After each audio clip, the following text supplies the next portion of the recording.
नाला आहे भोरचा आणि त्याच्यावरनं जीव मुठीत घेऊन नागरिक प्रवास करतात. कोणी लक्ष देत नाही, कोणीच नाही. इथं हे खड्डे पडलेले आहेत, हे खड्डे पडलेले आहेत आणि याची खोलीकरण करायचं आहे याचं पुलाचं, आणि खोलीकरण कोणी करत नाही, कोणी लक्ष देत नाही. इकडे कुठं अटकलेलं असलं कचरा वगैरे हे कोणी काढत नाही.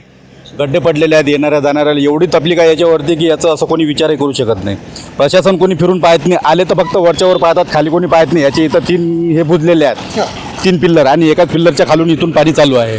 इथं कोणी लक्ष देत नाही, काहीच नाही, कोणीच नाही येत. पण इथे जर लक्ष नाही दिलं प्रशासनाने तर खूप मोठी दुर्घटना पण होऊ शकते. हा, होते ना. इथं बरेच जण, इथं मागच्या वेळेस काही वर्ष अगोदर तिथं ट्रक पलटी झालेले आहेत, बरेच जण इथून वाहून गेलेले आहेत. इथं आता हे पूल इथं खचणं चालू झालं, इथून हे इथून असं पाणी खाली हे झालं आहे. इथं एक वेळा याचं खोलीकरण केलं ना, थोडं रुंदीकरण केलं ना, तर जरा सगळ्याला व्यवस्थित होईल, म्हणजे याच्या वरतून पाणी जाणार नाही. हे कसं आहे तर सर्व खालून भुजलेलं आहे ना, याच्यानं हे सर्व पाणी आता वरूनच चालू आहे. बरोबर आहे. एवढी तकलीफ आहे याची की याचा असा विचार बी नाही करू शकत कोणी की बा आता सर्व गाड्याला एवढी तकलीफ. आता काल याच्यावरतून पाणी होतं, पूर्ण दोन्ही कोण ट्रॅफिक थांबलेली होती. बरोबर आहे.